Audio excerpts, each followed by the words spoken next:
সর্বভারতীয় মহিলা কংগ্রেসের প্রতিষ্ঠা দিবস পালন করা হলো। আগরতলায় সেই প্রতিষ্ঠা দিবসের কর্মসূচি ছিল প্রদেশ কংগ্রেস ভবন চত্বরে। সেখানে মহিলা কংগ্রেসের রাজ্য তথা প্রদেশ সভাপতি সর্বাণী ঘোষ চক্রবর্তী সহ অন্যান্যরা উপস্থিত ছিলেন।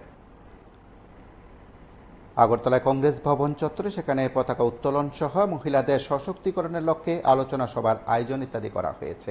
এই দিনটির তাৎপর্য ব্যাখ্যা করে বক্তব্য রাখেন সর্বাণী ঘোষ চক্রবর্তী এবং সেই সঙ্গে এই সময়ের মধ্যে প্রাক্তন প্রধানমন্ত্রী ইন্দিরা গান্ধীর প্রতিও শ্রদ্ধার্ঘ্য নিবেদন করা হয়েছে।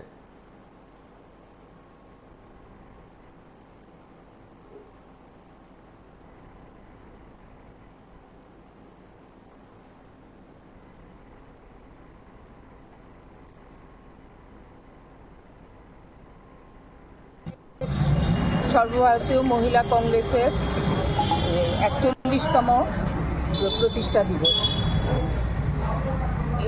এই দিনে অর্থাৎ 15 সেপ্টেম্বর 1984 সালে প্রথম মহিলা কংগ্রেস স্থাপনা হয়। তখন মহিলা কংগ্রেসের সর্বভারতীয় প্রথম সভানেত্রী ছিলেন আবিদা বেগম আহমেদ।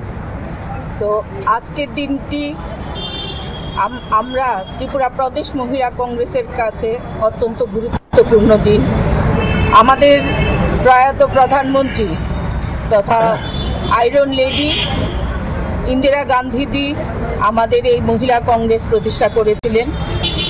উনি বুঝতে পেরেছিলেন সেই সময় যে মহিলাদের সামাজিক রাজনৈতিক অধিকার পেতে হবে এবং তাদেরকে লড়াইয়ের ময়দানে আনতে হবে এবং সমস্ত যেসব অত্যাচার শোষণ মহিলাদের উপর হচ্ছে সেটার বিরুদ্ধে জোরদার আওয়াজ তুলতে হবে এবং লড়াই জারি করতে হবে।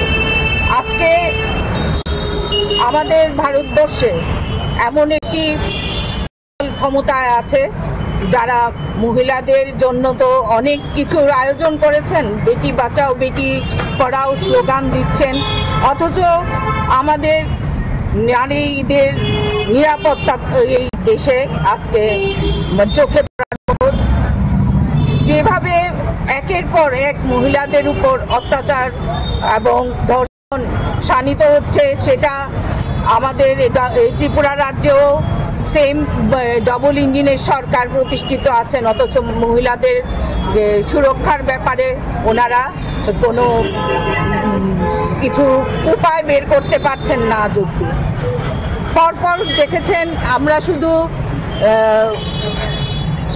রাজনৈতিক অধিকারের জন্যই না, সামাজিকভাবেও মহিলা কংগ্রেস সবসময় মহিলাদের পাশে থেকে এবং তাদের সামাজিক ন্যায় অধিকার দেওয়ার জন্য লড়াই করে যাচ্ছে দীর্ঘদিন ধরে।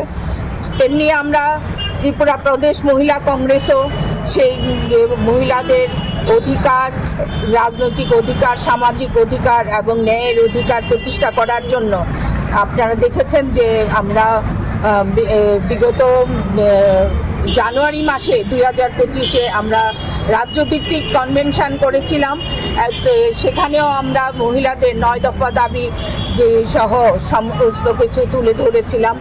কিন্তু আমাদের ডবল ইঞ্জিনের সরকার মহিলাদের সেই দাবি দেওয়া এবং অধিকার আদায়ে সেইগুলি কোনো কর্ণপাতই করছে না। তথাপি আমরা ত্রিপুরা প্রদেশ মহিলা কংগ্রেস আমরা আমাদের লড়াই জারি রাখবো। আপনারা শুনলেন সেখানে মহিলা কংগ্রেসের প্রদেশ সভানেত্রী সর্বাণী ঘোষ চক্রবর্তীর প্রতিক্রিয়া কিংবা অঙ্গীকার। আপনারা দেখতে থাকুন PB24।